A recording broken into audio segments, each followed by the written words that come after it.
नमस्कार दोस्तों, जनसंवाद के खास बुलेटिन में आपका स्वागत है। फटाफट बड़ी खबरें निकल के आ रही, बिग ब्रेकिंग।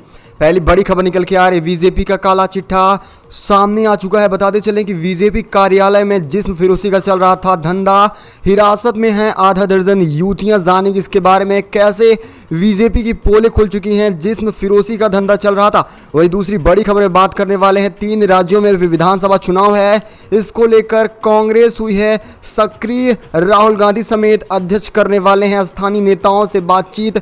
जानेंगे इसके बारे में। वही अगली एक और अपडेट निकल के आ रही, नए संसद भवन को लेकर पूरे देश भर में घमासान मचा है। इसी बीच अब भाजपाइयों के साथ साथ पीएम मोदी को यह डर सताने लगा है, कहीं नए संसद भवन की दीवारों पर न लिखा दिया जाए एंटी सरकार या एंटी पीएम, यही डर सता रहा है। जानेंगे इसके बारे में। वहीं अगली एक और अपडेट निकल के आ रही, सारे जहां से अच्छा लिखने वाले मोहम्मद इकबाल को लेकर दिल्ली यूनिवर्सिटी में क्या कुछ चल रहा है, जानेंगे इसके बारे में। वहीं अगली एक और अपडेट निकल के आ रही, मणिपुर से बड़ी खबर है, असम राइफल ने बढ़ाई है गश्त, आखिर क्या कुछ हुआ नया मणिपुर में।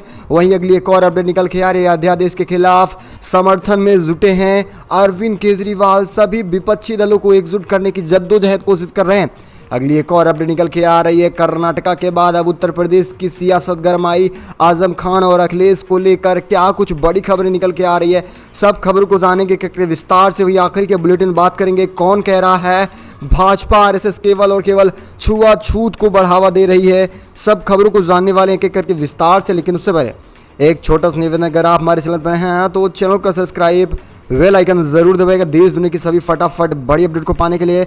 दरअसल पहली बड़ी खबर निकल के आ रही है, बीजेपी का काला चिट्ठा दुनिया वालों के सामने आ चुका है। जिस्म फिरोशी का धंधा चल रहा था बीजेपी कार्यालय में, अब तक आधा दर्जन से ज्यादा युवतियां हुई हैं गिरफ्तार।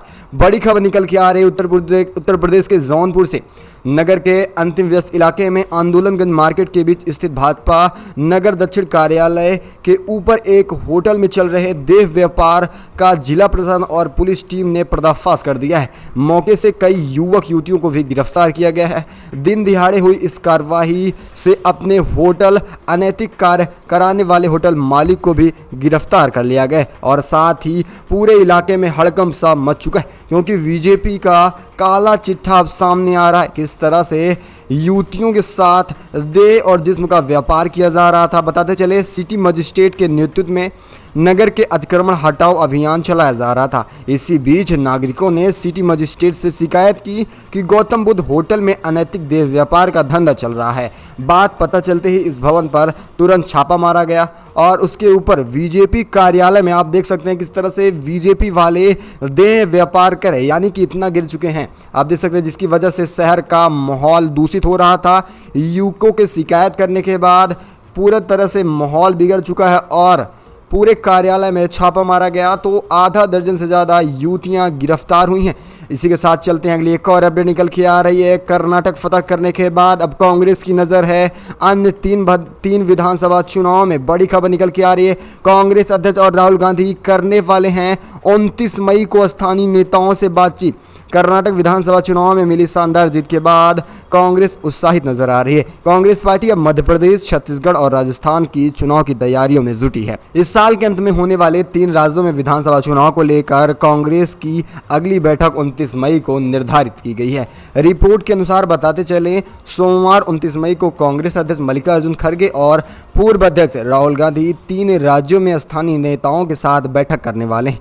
वहीं साथ ही बताते चले, अध्यक्ष मल्लिकार्जुन खड़गे के आवास पर ही बैठक होने वाली है।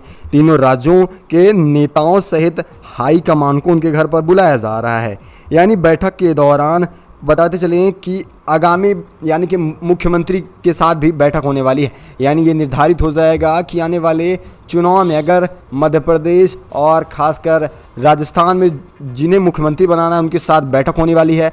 मध्य प्रदेश कांग्रेस में करीब 10 नेताओं को दिल्ली बुलाया गया है। खास अभी फोकस केवल मध्य प्रदेश चुनाव को है, जबकि मध्य प्रदेश चुनाव काफ़ी ज़्यादा नज़दीक आता जा रहा है और कांग्रेस सक्रिय होती जा रही है। कांग्रेस यही चाहेगी पूर्ण बहुमत के साथ बीजेपी का सुपड़ा साफ कर फिर से सरकार बनाई जाए, जिस तरह से कर्नाटक में पूर्ण बहुमत के साथ सरकार बनी है। चलते अगली एक और अपडेट निकल के आ रही है, बीजेपी और भाजपाइयों की मुसीबत बढ़ रही है। नए संसद भवन को लेकर आपस में राड़ देखने को मिल रही है। दीवारों पर एंटी सरकार, एंटी मोदी लिखने का डर सताने लगा है।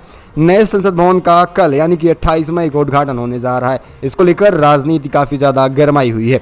इसी बीच अब दिल्ली पुलिस को भी इनपुट मिल रहा है कि नए संसद भवन के बाहर दीवारों पर कुछ अभद्र भाषा का उपयोग किया जा सकता है, जैसे कि एंटी सरकार और एंटी मोदी स्लोगन लिखे जा सकते हैं। इसके तहत अब सुरक्षा काफ़ी ज़्यादा बढ़ाई जा रही है।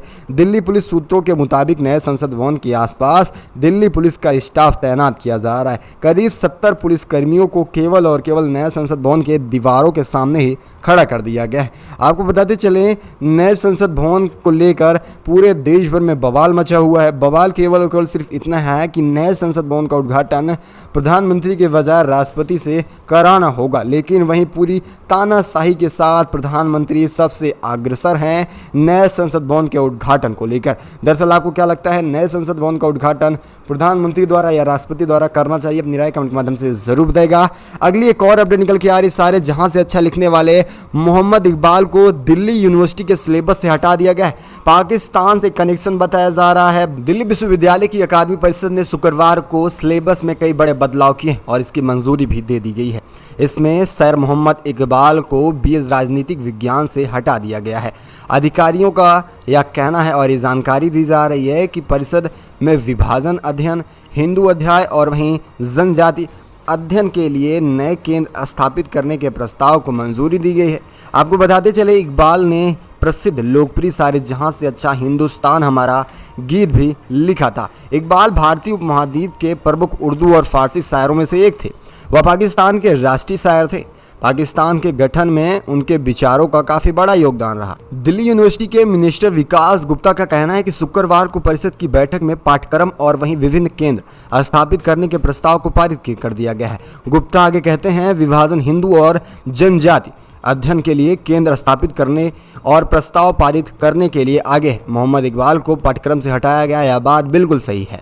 इकबाल को बीए राजनीतिक विज्ञान के पेपर आधुनिक भारतीय राजनीतिक विचार में शामिल किया जाना था। आपको बता दें, प्रस्ताव पर विश्वविद्यालय के कार्यकारी परिषद के अनुमोदन द्वारा अंतिम मोहर भी लगा दी गई है और 9 जून तक मिलने वाली है। नए प्रस्ताव की सचमुच हटाया गया है दिल्ली यूनिवर्सिटी के बीए पाठ्यक्रम से या नहीं, जानेंगे इसके बारे में। लेकिन खास बात है कि सारे जहां से हिंदुस्तान हमारा, यही मोहम्मद इकबाल ने नारा दिया था। तो ऐसे में क्या इन्हें बीए की राजनीति से हटाना सही है या गलत, ये अपनी राय कमेंट के माध्यम से जरूर बताएगा। अगली एक और अपडेट निकल के आ रही है मणिपुर से। मणिपुर में सेना और असम राइफल बढ़ा रही है अपनी गश्त। लगातार बढ़ती जा रही थी हिंसा।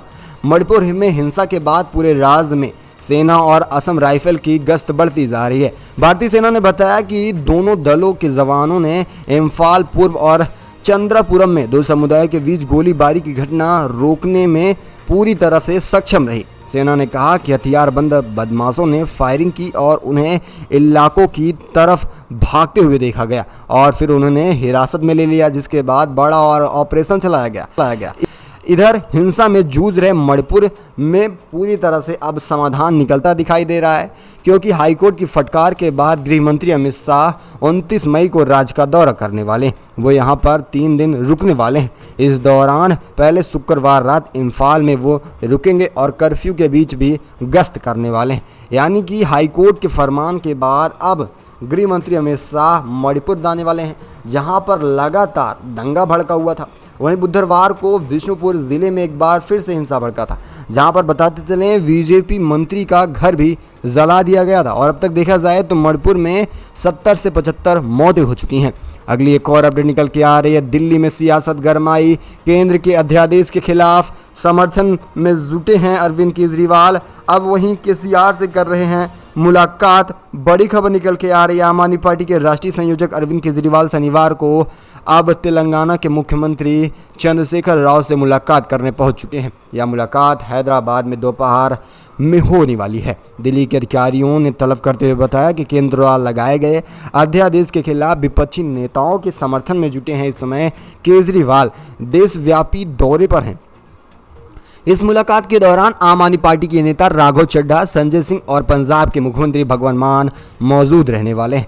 कर्नाटक विधानसभा चुनाव में कांग्रेस की प्रचंड जीत दर्ज करने के बाद अब विपक्षी एकता और भी मजबूत होनी चाहिए, ऐसा बार बार अपनी बात सामने रखना चाह रहे हैं कांग्रेस के सामने। वहीं कांग्रेस से भी मुलाकात करने के लिए अरविंद केजरीवाल समय मांग रहे हैं। अगली एक और अपडेट निकल के आ रही है। बताते चलें कि राजस्थान और मध्य प्रदेश की तरह अब उत्तर प्रदेश की भी सियासत गरमाती जा रही है। आजम खान और अखिलेश को लेकर सियासत गरमाई है, बड़ी खबर है। समाजवादी पार्टी के राष्ट्रीय महासचिव आजम खान को लेकर अब पार्टी अध्यक्ष अखिलेश यादव के बीच सियासत गरमाती जा रही है। आज वही मुरादाबाद में सपा के संसद विधायक जुट रहे हैं। पार्टी नेताओं का 21 सदस्यीय प्रतिनिधिमंडल भी आज मुरादाबाद में कमिश्नरी और डीएम से मिलने की कार्रवाई पर मांग कर रहा है। बता दें, इस समय मुरादाबाद के कमिश्नर अजय कुमार सिंह और जिस पर सपा जानबूझकर आजम खान को कानूनी कार्रवाई में उलझाने का आरोप लगा रही है। इस मामले में कोर्ट में आजम खान को बरी कर दिया गया है। उधर कमिश्नर अजय कुमार कई बार यह साफ कह चुके हैं कि लोकसभा चुनाव के दौरान जब वह रामपुर के जिलाधिकारी थे, उस वक्त कर्तव्य था कि यदि कोई चुनाव के दौरान कोई गलत भाषणबाजी करता है तो उसके खिलाफ कार्रवाई की जाए। उन्होंने सिर्फ वही किया है। एक तरफ यह आरोप लगाया जा रहा है कि उन्हें जिलाधिकारी कमिश्नर द्वारा फंसाया जा रहा है। आजम खान को समाजवादी पार्टी के नेता व अखिलेश इससे दूरियां बनाना चाहेंगे, क्योंकि लोकसभा चुनाव नज़दीक आ रहा है। वह किसी भी तरह से किसी भी ऐसे मुद्दों में नहीं फंसना चाहेंगे जिसकी वजह से आने वाले लोकसभा चुनाव में उन्हें हार का सामना करना पड़े। जिस वजह से आपने देखा कि नगर निकाय चुनाव में भारी हार का सामना करना पड़ा समाजवादी पार्टी को, क्योंकि इससे पहले स्वामी प्रसाद ने पूरा माहौल ख़राब किया था। वहीं चलते हैं, अगली एक और अपडेट निकल के आ रही है। राजस्थान सीएम गहलोत ने भाजपा आरएसएस पर साधा करारा निशाना, कहा छुआछूत को बढ़ावा देती है भाजपा और आरएसएस। राजस्थान के मुख्यमंत्री अशोक गहलोत शुक्रवार को भारतीय जनता पार्टी और राष्ट्रीय स्वयंसेवक संघ पर समाज में छुआछूत को बढ़ावा देने का आरोप लगाया। उन्होंने कहा कि भाजपा संघ से मैं सवाल करना चाहता हूं कि क्या देश में दलितों के साथ सांप्रदायिक हिंसा कराना इनका जन्मसिद्ध उद्देश्य रहा है। गहलोत ने यह आरोप लगाया है कि खासकर अगर देखा जाए तो केवल और केवल भाजपा द्वारा ही सांप्रदायिक हिंसा भड़काते हैं। जब हिंदू में सांप्रदायिक हिंसा नहीं भड़कती है तब हिंदू मुसलमान करने लगते हैं। कार्यक्रम में उन्होंने मीडिया से बात करते हुए गहलोत ने आरोप लगाया है भाजपा और आरएसएस देश के लोगों के बीच मतभेद पैदा करने में सबसे आगे है। छुआछूत को बढ़ावा देना इनका जन्मसिद्ध अधिकार रहा है। हिंदू धर्म की बात करते हैं, लेकिन वो नहीं चाहते हैं कि हिंदू धर्म आगे बढ़ सके। केवल और केवल वह सांप्रदायिक हिंसा के अंदर सीमित रह जाए। यही परम उद्देश्य रहा है भाजपाइयों का। दरअसल आपकी क्या राय है, अपनी राय कमेंट के माध्यम से ज़रूर बताएगा।